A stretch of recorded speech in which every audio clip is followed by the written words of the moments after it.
अगर आप भी चाहते हैं मैथिली स्टार म्यूजिक का ऑडियो वीडियो सबसे पहले आप तक पहुंचे तो लाल बटन को दबाकर चैनल को सब्सक्राइब करें और घंटी को दबाना ना भूलें।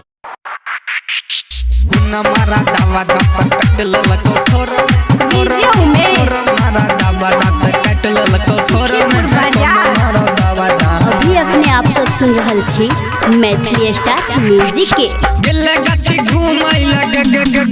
छौड़ी गेला गाछी घुमाइला 3 बजे भोर में है कोना मारा दावा दा भोर में कोना मारा दावा दा कट ललको ठोर में कोना मारा दावा दा कट ललको ठोर में है कोना मारा दावा दा भोर में गेला गाछी घुमाइला पुष्टि गेला गाछी घुमाइला 3 बजे भोर में है कोना मारा दावा दा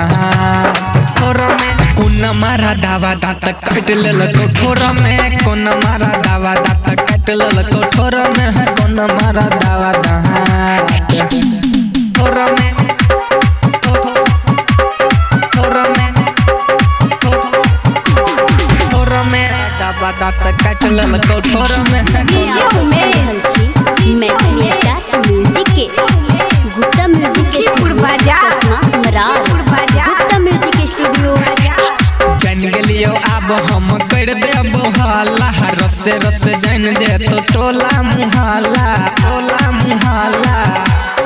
और में जान गेलियो अब हम कर देबो हाला रसे रसे जान दे तो टोला मुहाला अब नहीं बचबे तू गे छौड़ी अब नहीं बचबे तू भल रहे घर में कोना मारा दावा दहार ठोर में कोना मारा दावा दात काट ललको ठोर में है कोना मारा दावा दात काट ललको ठोर में है कोना मारा दावा दहार ठोर में कोना मारा दावा दात काट ललको ठोर में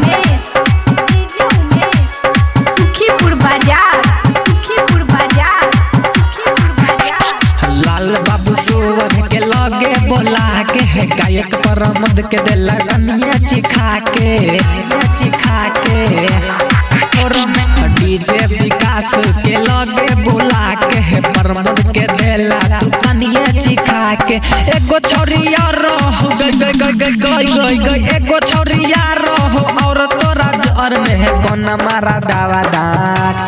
ठोर में कोना मारा दावा दात काट ललको ठोर में कोना मारा दावा दात काट ललको ठोर में है कोना मारा दावा दहार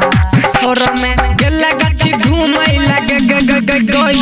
गेला गाछी घुमाइला 3 बजे भोर में है कोना मारा दावा दहार ठोर में कोना मारा दावा दात काट ललको ठोर में है कोना मारा दावा दात काट ललको ठोर में है कोना